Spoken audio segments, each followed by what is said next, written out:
পাঁচজন ওপেনারকে top 5-এ bat করতে দেওয়া কিংবা তাওহিদ হৃদয় একমাত্র সলিড মিডল অর্ডার ব্যাটসম্যান, তাকে 6 নম্বর পজিশনে খেলালো।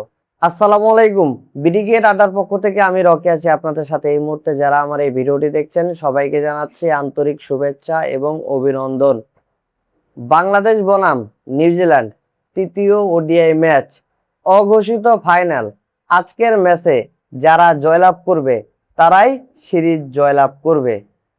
আজকের ম্যাচে আপনাদের কি মনে হয়, বাংলাদেশ জিতবে নাকি নিউজিল্যান্ড জিতবে? দয়া করে কমেন্ট করে জানাবেন। এই ম্যাচ শুরুর আগে কিছু কথা আমি আপনাদের সাথে একটু বলি। সেকেন্ড ওডিআই ম্যাচে যে ভুলটা বাংলাদেশ করছে, সেই ভুলটা কি বাংলাদেশ আজকেও করবে? কোন ভুলটা? পাঁচজন ওপেনারকে টপ 5-এ ব্যাট করতে দেওয়া কিংবা তাওহিদ হৃদয় একমাত্র সলিড মিডল অর্ডার ব্যাটসম্যান, তাকে 6 নম্বর পজিশনে খেলানো। আমি এই ভুলটার কথাই বলছি, কারণ 5 জন ব্যাটসম্যান থেকে একজনকে কমিয়ে যদি 4 জন খেলানো হয়, তানজিদ হাসান তামিম, সাইফ হাসান, 3 নম্বর পজিশনে নাজমুল হোসেন শান্ত, 4 নম্বর পজিশনে লিটন কুমার দাস, 5 নম্বর পজিশনে তাওহিদ হৃদয়, 6 নম্বর পজিশনে কাকে খেলাবেন?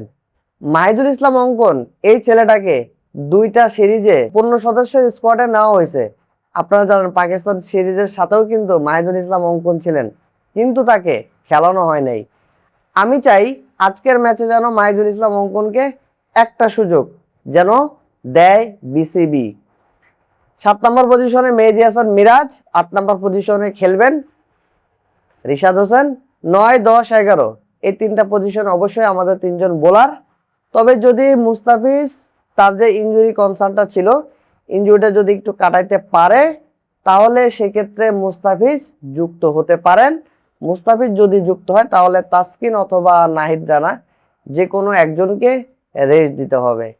আবার এখানে আরেকটা কথা আমি একটু অ্যাড করে দেই, যেহেতু এটা চট্টগ্রামে খেলা হবে, আপনারা জানেন চট্টগ্রামের মাঠটা স্পোর্টিং উইকেট। স্পোর্টিং উইকেটে যদি খেলা হয় তাহলে বাংলাদেশের জেতার সম্ভাবনা 99%।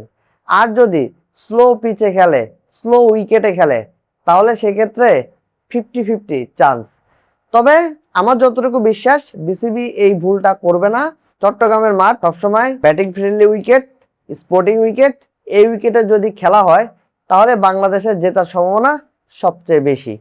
দেখা যাক আজকের ম্যাচে কে জয়লাভ করে, বাংলাদেশ নাকি নিউজিল্যান্ড।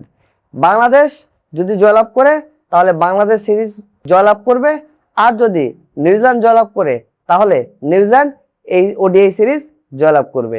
বাংলাদেশ ক্রিকেট টিমের জন্য দোয়া এবং ভালোবাসা রইল। সবাই ভালো থাকবেন। বিডিগেট আড্ডার পক্ষ থেকে আমি রকি আজকে বিদায় নিচ্ছি। আল্লাহ হাফেজ।